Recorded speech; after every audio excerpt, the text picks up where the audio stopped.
आज़ीज़ दोस्तों, अस्सलाम वालेकुम, नमस्ते, सत श्री अकाल, जय जिनेंद्र, गुड आफ्टरनून। अज़ीज़ दोस्तों, फ्रांस में कुछ बेहतरी आई है, कुछ उसके लिए सख्त एक्शन लिए गए हैं, लेकिन मैं आपको कुछ चीज़ें बता दूं। बताने से पहले आपको रिसेंट के कुछ वाक़यात दिखाना चाह रहा हूं, जिससे कि आप अंदाज़ा करें कि सूरत हाल यूरोप में कितनी ख़राब है।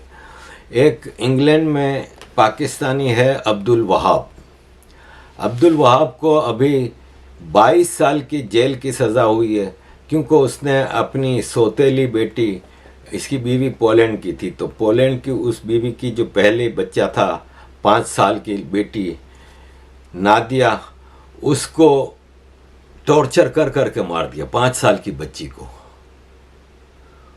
और इसकी बीवी जो कि बच्ची की माँ थी, उसको भी 11 साल की सज़ा हुई, क्योंकि उसके सामने हुआ सब और वो अलाउ करती रही। और उस बच्ची 5 साल की बच्ची के ऊपर रेगुलर टॉर्चर होते थे, तो जब वो उसको लेके बाहर निकलती थी इसकी माँ, तो उसको हिजाब विजाब पहना देती थी ताकि इसकी चोट, जो इसको ज़ख़म थे, वो नज़र ना आए। ये इनका भयानक चेहरा है। ये इधर आते हैं, अजाइलम लेते हैं, भाग के आते हैं, और फिर ये इनकी हरकतें होती हैं। जब यहाँ पे सीरिया में जंग चल रही थी, अमेरिका की थोपी हुई, तो उस वक्त सीरियन बहुत यहाँ आ रहे थे। तो मुझे आज भी वो ज़माना याद है जब बाकायदा यहाँ पे लोग वेलकम के बोर्ड लेके खड़े होते थे। मुझे याद है कि जब जर्मनी की एंजेला मेर्केल, जो जर्मनी की चांसलर थी, उसने पता नहीं कितने हज़ार सीरियंस को अलाउ किया था आने का, तो वो लोग जब इधर बॉर्डर से आगे जर्मनी में दाखिल हो रहे थे, तो लोग फ्रूट, जूस और चीज़ें लेके बाकायदा राशन इन लोगों के घरों में पहुंचाया है। तो आज इसकी सज़ा मिल रही है उनको, जो इन्होंने वो बेवकूफ़ी की थी। हमारे दोस्त हैं डेविड एथरटन, यहाँ के ब्रिटिश जर्नलिस्ट हैं, और इनके ऊपर लेबल लगता है कि ये एक्सट्रीम राइट के हैं, लेकिन अब एक्सट्रीम राइट ही इस वक्त सही बात कर रहा है। प्रॉब्लम की सॉल्यूशन की बात भी एक्सट्रीम राइट ही कर रहा है। हालांकि मैं आपको बता दूं कि कोल्ड वार में था राइट लेफ्ट, अब कोई राइट लेफ्ट दुनिया में नहीं है। ये राइट लेफ्ट की बात करने वाले कार्ल मार्क्स और लेनिन और ये सब बिलियनर थे, जो कम्युनिस्ट थे। जो कम्युनिस्ट का बिलियनर होना कॉन्ट्राडिक्टरी है। तो खैर, डेविड एथरटन ने थॉमस सोवेल का एक कोट अभी ट्वीट किया है कि यूरोप है ना, वो बहुत देर से समझ रहा है कि ये कितने स्टूपिड थे, जो इन्होंने मिलियंस ऑफ नंबर्स में अपने मुल्क में लाए, यूरोप में लाए, जिनकी कल्चर वेस्टर्न वैल्यूज से अगेंस्ट थी, टकराव था कल्चर का, उनको यहाँ पे लेके आए और वो नफ़रत का बाज़ार लेके इधर आए हैं। तो बात हकीकत है। देखें, ये मौलवी है, आजकल इसकी वीडियो भी वायरल है। ये कह रहा है कि मुसलमानों, मैं वीडियो इसलिए नहीं दिखा रहा कि कॉपीराइट वगैरह का मसला होता है, तो मैंने स्क्रीनशॉट निकाल के आपके सामने रखा है कि मुसलमानों को अलाउड है कि वो काफिरों की प्रॉपर्टी, घर, बिजनेस को तबाह करे, बर्बाद करे, और पथराव करे, पत्थरबाजी करे, उन पर आग लगाए, और अगर ज़रूरत पड़े तो उनको कत्ल भी कर दे। मैंने इसकी वीडियो देखी, मैं सोच में पड़ गया कि ये इंसानियत इसके अंदर कुछ है नहीं, ये हैवान से भी बदतर है। इसीलिए मुझे ये दाढ़ी वाले जितने हैं ना, इनसे नफ़रत है, क्योंकि ये गेटअप बना के मुसलमानों का अंदर से दरिंदे होते हैं। इसने कहा कि कभी आपका खाना है ना, बच जाए ना तो फेंक दो, लेकिन काफिर को वो खाना ना दो। किसी काफिर को अपने घर में नहीं आने दो। अच्छा, ये बात करने से पहले प्रॉफिट मोहम्मद की हदीस कोट करता था, रसूलुल्लाह सेड। ये तो इसमें कहता है कि रसूल अल्लाह से किसी ने पूछा कि रसूल अल्लाह, अगर मुझे किसी काफिर से कोई काम पड़ जाए, मुझे घर में कोई काम करवाना हो, गार्डनिंग करानी है जैसे, इसने कहा मुझे गार्डनिंग करानी थी, तो मैंने 2 क्रिश्चियंस को बुलाया था, तो मैंने इनको घर में नहीं घुसने दिया, गार्डन में काम करा के बाहर से भगा दिया। तो फिर उस पर रसूलुल्लाह की कोट कर रहा था कि रसूलुल्लाह से जब ये पूछा गया तो रसूलुल्लाह ने कहा कि आपको काम पड़ जाए तो आप उनको बुला सकते हो, लेकिन फिर आप उनके साथ सुलूक गुलामों वाला करोगे, उसको एज ए गुलाम ट्रीट करोगे। ये बार बार उसमें कहता रहा था कि याद रखो, रसूलुल्लाह ने कहा है कि मुसलमान सुपीरियर है। 4 साल से मैं वीडियो बना रहा हूं, आप लोगों ने देखी होगी। मैं हर बार ये कहता हूं कि डायरेक्ट मदरसे में पहला कीड़ा जो बच्चे के जहन में डाला जाता है वो यही है कि तुम सुपीरियर हो। खराबी की जड़ यहाँ से पैदा होती है। अजीज दोस्तों, निकोला का वाकया बताया, इनका भी अजीब है, फ्रांस वालों का और यूरोप वालों का। मुसलमान ने अपनी बीवी की पिटाई कर दी, मामला अदालत में गया, तो उस आदमी की वकालत करने वाले वकील ने अदालत को बताया कि सर एक्चुअली ये आदमी सीरिया से आया है और सीरिया में ये नॉर्मल है, इट इज़ अलाउड, यानी इस्लाम में इट इज़ अलाउड, और इसको फ्रांस की कल्चर का नहीं पता। ये लेवल ऑफ अपीजमेंट है। एक और वाकया भयानक, हद से ज़्यादा भयानक। एक 3 महीने की प्रेग्नेंट औरत ग्रीस में अपना मोबाइल रिपेयर कराने गई। वहाँ अफगान आदमी ने इसको घेर घार के कोने में अंधेरे के इलाके में ले गया और वहीं पे उसका रेप कर दिया और चला गया। वो वहाँ पे तड़प रही थी, तो उसने वहाँ से 3 पाकिस्तानी गुजर रहे थे, तो उसने उनको मदद के लिए बुलाया। तो उन्होंने उसको उठाया, गाड़ी में डाला और अपने अपार्टमेंट में ले गए और तीनों ने मिलकर रेप किया उसका। 19 साल, 21 साल और 27 साल के 3 पाकिस्तानियों ने उसका एथेंस के फ्लैट में रेप किया, जो मदद मांग रही थी। तीनों पकड़े गए हैं, तीनों पुलिस की हवालत में। पहला जो अफगानी था वो भागा हुआ है। अजीज दोस्तों, ऐसे माइग्रेंट्स नहीं चाहिए, ऐसे आदमी कहीं नहीं चाहिए। ये सोसाइटी है जो कि इतनी गंदे लेवल पे चल रही है। अभी मैंने आपको जो मौलवी की बात बताई, तो वो ऐसे ही है जैसे आज के डेवलप्ड ज़माने में 1400 साल पुरानी कल्चर ला के रखना, और ये ऐसे ही है जैसे आज के मॉडर्न किसी कंप्यूटर में आप विंडोज़ 5 या विंडोज़ 7 या विंडोज़ 9 लगाएं तो चलेगा क्या कंप्यूटर? वो हम तो ये सब चीज़ें बड़ी उम्र के हैं तो देख रहे हैं, शायद यंग जनरेशन को पता ना हो कि जब नया 90s मिड 90s में, मैंने भी 95 96 में पहला कंप्यूटर लिया था, तो इंटरनेट से कनेक्ट करने के लिए वो डायल अप होता था, घंटों लगते थे। एक पिक्चर डाउनलोड करने में 2-3 मिनट लगते थे। 2 मिनट की वीडियो के लिए आधा घंटा लग जाता था डाउनलोड करने में। आज वो सिस्टम कोई चला सकता है? तो ये ऐसे ही है जैसे आप 1400 साल पुरानी कल्चर, रूल्स, रेगुलेशंस को आज हम सब पे थोप रहे हैं। ये नहीं चल सकता सिस्टम, आपको बदलना होगा। देखें, ये 1400 साल पुरानी रिवायत है जो हमने सीरिया में खुलेआम देखी कि औरतों को जंजीरों से बांध के $10-10 में मंडी लगा के बेचा गया है। ये आज के दौर की बात कर रहा हूँ मैं, पुरानी कोई बात नहीं कर रहा मैं। इसी महजिब माशरे में सिविलाइज्ड वर्ल्ड है, इसमें ये सबकी नाक के नीचे होता रहा और कई सालों तक होता रहा, हम नहीं रोक सके। ये तरक्की याफ्ता डेवलप्ड वर्ल्ड है, ये इनके कंट्रोल में थे सारे सीरिया वगैरह।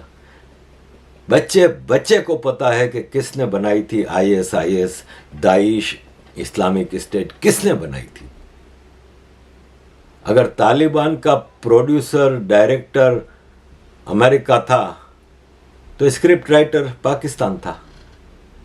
इसी तरह आईएस का प्रोड्यूसर डायरेक्टर अमेरिका था तो स्क्रिप्ट राइटर तुर्की था। फिर लोग मुझे कहते हैं तुम इतना एंटी अमेरिकन हो, तो मैं एंटी अमेरिकन इस्टेब्लिशमेंट हूँ। मैं अमेरिकन लोगों के खिलाफ थोड़ी हूँ, या अमेरिका के उन साइंटिस्टों के खिलाफ थोड़ी हूँ जिन्होंने दुनिया की तरक्की के लिए इतनी ज़बरदस्त काम किए। मैं उस capitalist corporate sector mindset, imperialistic mindset के खिलाफ हूँ जो अपने फ़ायदे के लिए दुनिया में आतंक की होलियाँ खेल रहे हैं। आई डोंट नो, सॉरी, अक्सर हमारे बचपन से खून की होली और आतंक की होली, ये उर्दू में लफ्ज़ डाल दिए तो मुंह से निकल जाता है। Holi is a very sacred event, मुक़द्दस वो है, और मुझे भी ये बहुत पसंद है क्योंकि वो फेस्टिवल्स जिसमें आप डांस कर रहे हैं, खाने पीने कर रहे हैं, इंजॉय कर रहे हैं, किसी को तकलीफ़ नहीं दे रहे, वही खूबसूरत फेस्टिवल होते हैं। बकरे काट रहे हैं, गाय काट रहे हैं, ये सब चीज़ें मुझे अपील नहीं करती। तो सॉरी अगर किसी को हर्ट हुआ हो, लेकिन मैं कोशिश करता हूँ अपनी बचपन से ही, ज़ाहिर अब 60 साल का हूँ तो जो चीज़ें वो उसमें है। जैसे एक मैं ना पहले बहन की गाली बहुत देता था बेल्जियम में, तो अपने उसको रोकने के लिए भंगी कहना शुरू कर दिया। और जब मैं नया नया वीडियो बनाता, अच्छा मुझे भंगी का मतलब ये था कि भंग पीने वाला, लेकिन फिर मैं नई नई वीडियो बना रहा था तो किसी ने मुझे कहा कि भाई ये एक कम्युनिटी है और उनको हर्ट होता है, तो मैं करेक्ट करने की कोशिश करता हूँ। मैं आइंदा कोशिश करूँगा कि ये होली वर्ड यूज़ ना करूँ। लेकिन ये आतंक का जो वबा फैलाई है इन्होंने, अजीज़ दोस्तों, फ्रांस को क्या करना चाहिए? पहले तो आप ये इमाराती आदमी की बात सुने, आपको अंदाज़ा हो जाएगा कि कितनी भयानक गलती कर रहे हैं यूरोप वाले, अब भी अगर सुधारा ना किया तो। And let me say this in English so you can understand what I'm saying. I have translation. No, I know you have translation, but I just want to make sure you get it right. There will come a day that we will see far more radical extremists and terrorists coming out of Europe because of the lack of decision making, trying to be politically correct, or assuming that they know the Middle East and they know Islam and they know the others far better than we do. And I'm sorry, but that's pure ignorance.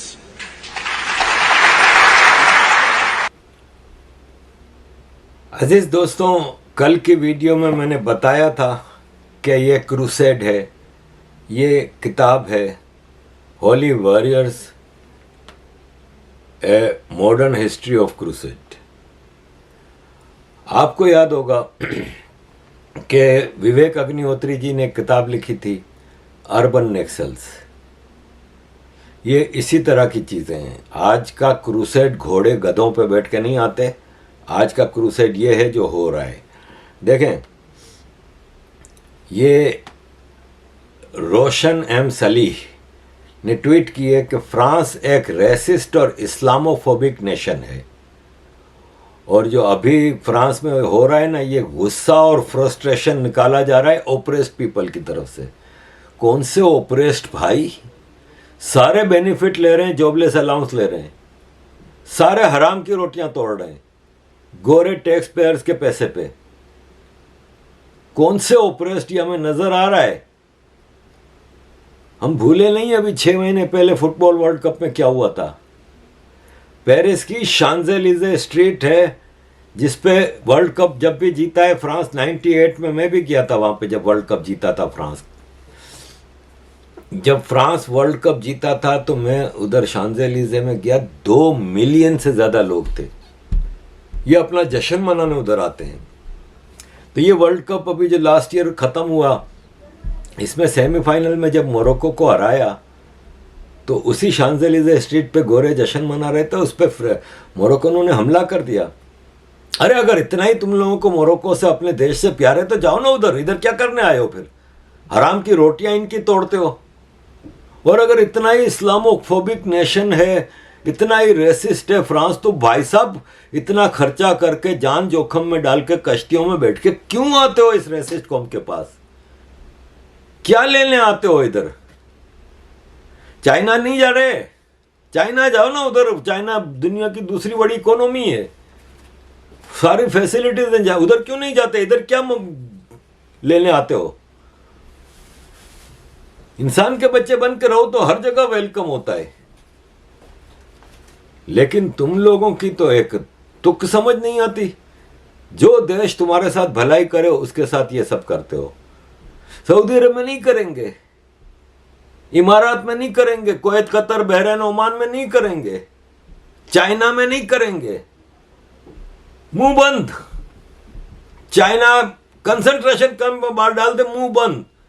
एक मुसलमान leader आदमी ये जो tweet कर रहा है कि French resist हैं, फलाने ढुमकाने, वो कोई ट्वीट नहीं करेगा उस पर। भाई आपको मैं एक मामूली मिसाल, फर्क आप देख लें, ये ओप्रेस जिसको कह रहे हैं ना नॉर्थ अफ्रीकन को, और फ्रेंच, इंडिजिनियस फ्रेंच का फर्क आपको मैं बताता हूं। एक 17 साल का अल्जेरियन लड़का गाड़ी चला रहा है, बस लेन में पुलिस रोकती है, नहीं रुकता, इस पे पूरा फ्रांस इन्होंने आग लगा दिया, पूरा फ्रांस। 4-5 जुर्म किए उसने, उसके बाद पुलिस ने डर से, क्या मुसलमानों का ये एक तरीका है कि गाड़ी उठाते हैं और पब्लिक में घुसा देते हैं, मार देते हैं 4-5 को, बम भी हो सकता है उसमें, कुछ भी हो सकता है, पुलिस ने ये किया। अब आप आ जाएं 2 साल पहले वाले वाकये पे, जब एक टीचर डैनियल पैटी को एक मुसलमान ने सरतन से जुदा कर दिया। गोरों ने मुसलमानों के घरों पे हमले किए, क्या आपने हमारे एक क्रिश्चियन टीचर को मार दिया? आपने देखा हो कि किसी एक गोरे ने, किसी एक फ्रेंच ने, किसी नॉर्थ अफ्रीकन के या किसी मुसलमान के घर पे हमला किया हो, उसकी दुकान में हमला किया हो? ये है सिविलाइज्ड नेशन और ये है जाहिलों का टोला, जिनकी तरबियत मदरसों में होती है। सऊदी अरब में नहीं करेंगे, तरबियत इनकी फर्स्ट क्लास है। चाइना में भी नहीं करेंगे, वहां पे इनका इस्लाम मर जाता है। ये इमाम तौहीदी कुछ कह रहे हैं। Funny enough, the IRGC cannot operate in Saudi Arabia. Their supporters cannot have bank accounts in the UAE. The other extremist groups, like the Muslim Brotherhood, who are friends with the IRGC and Hezbollah people, they cannot operate in Bahrain, in Oman. These are Muslim countries. Where do they operate? In London, in France, in Washington DC, in Australia, in Canada, Toronto. They operate here. They have bank accounts. They register charity. Right. So Macron, the president of France, recently said the Islamic world is in a crisis. In my opinion, yeah, we do have problems. We do have Boko Haram, we have Al-Qaeda, we have Taliban. We have problems, but the broader picture, Islam is very successful. It's growing very fast. And we're doing really well. Dubai is not in a crisis. Abu Dhabi, the UAE, Bahrain, Oman, Kuwait, there's no crisis there. The Muslim countries are doing good there. Only some places there's a problem. I say, no, you are in a crisis. You went to the Muslim countries and you imported the garbage that the Muslim countries wanted to put in prison or isolate away from society. You went and you imported them. Why? For cheap labor. But these Islamist extremists, they don't want to work. They want free welfare. They want to marry French women, blonde hair, blue eyes. They don't have time to work. So look at Poland. They don't complain from Islamic extremism, not a single terrorist attack in Poland. The moment they sense there's a problem, they crack down on it. Polish policy, beautiful. The French, no, come. When they come, they use the resources. They go to Washington, D.C., and they sit in Congress. They support the Iranian regime. they go against the sanctions in Congress, right, with their hijab. Why? Because the ideology is filth to begin with. When you import that, or you allow it in, or you amplify it, or you glorify it in any way, you make your bed, sleep in it. So that is also a problem of the West.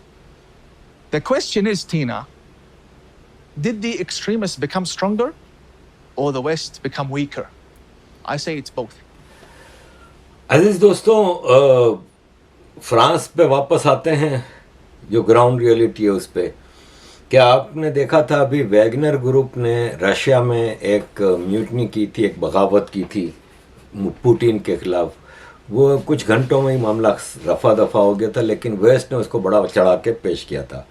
अब इस वक्त उसको compare किया जा रहा है France के हालात से कि फ्रांस में भी बगावत हो गई है। तो फ्रांस में बगावत नहीं है, टेररिज्म है, और इसको आप बगावत नहीं कह सकते। अब कुछ लोग कंस्पायरेसी थ्योरी ला रहे हैं कि चूंकि अभी मैक्रोन ने कहा था कि हमें अमेरिका की पॉलिसी को टो नहीं करना चाहिए, उसको क्यों इतना हम रिलीजियसली फॉलो करते हैं, ये वो, तो अमेरिका ये सब करवा रहा है और ये अमेरिकन साजिश है।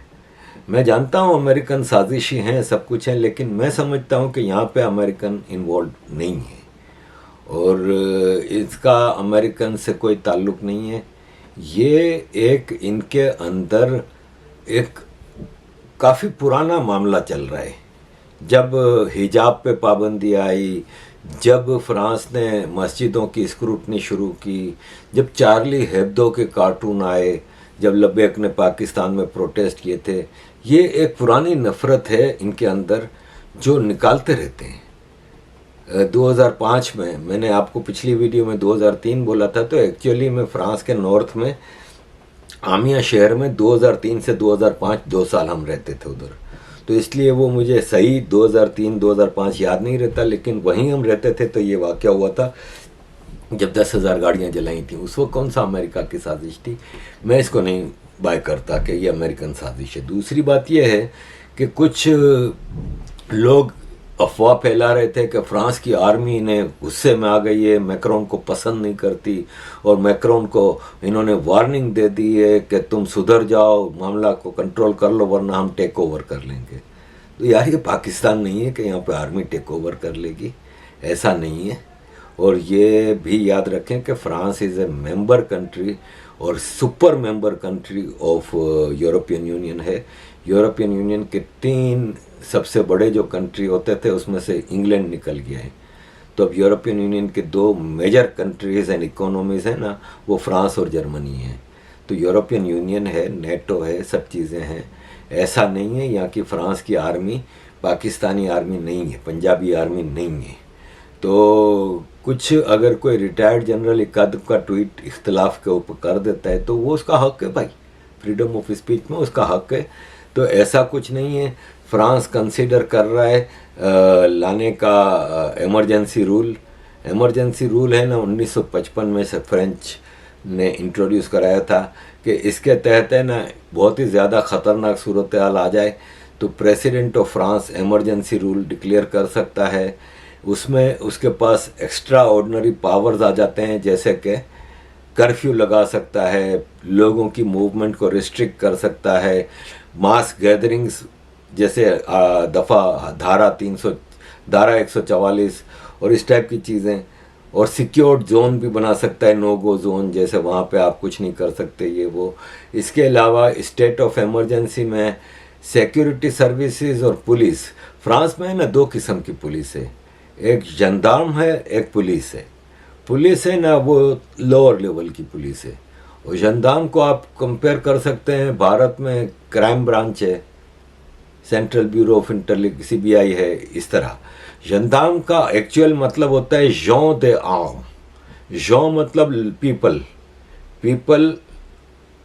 जॉन दे आर्म यानी आर्म हथियार, पीपल विद हथियार। तो पुलिस है ना वो अक्सर सबके पास, पुलिस के पास हथियार नहीं होते, आजकल होते हैं, लेकिन ज़ाहिर है आज से 20 साल पहले जब फ्रांस में ये सब मेले चमेले नहीं आए थे तो वहाँ पे पुलिस के पास डंडा होता था, और जॉन्दार्म होते थे ना, उनके पास बंदूक होती थी। तो जॉन्दार्म के पास स्पेशल पावर ऑलरेडी होते हैं, जैसे सीबीआई है ऐसे। तो ये इनके पास इमरजेंसी रूल में स्पेशल पावर्स आ जाते हैं और वो लोगों के घरों में घुस के तलाशी ले सकते हैं बगैर कोई वारंट के। इसके अलावा किसी को भी गिरफ्तार कर सकते हैं बगैर के वारंट के। लोगों के लाइसेंस्ड हथियार भी छीन सकते हैं। और ये इमरजेंसी रूल 12 दिन के लिए प्रेसिडेंट लगा सकता है, जिसको पार्लियामेंट से पास करा के और भी बढ़ाया जा सकता है। अजीज दोस्तों, ग्राउंड रियलिटी ये है कि 1000 से ज़्यादा लोग गिरफ्तार हो चुके हैं। 45,000 स्पेशल पुलिस फोर्स डिप्लॉय कर दी गई है।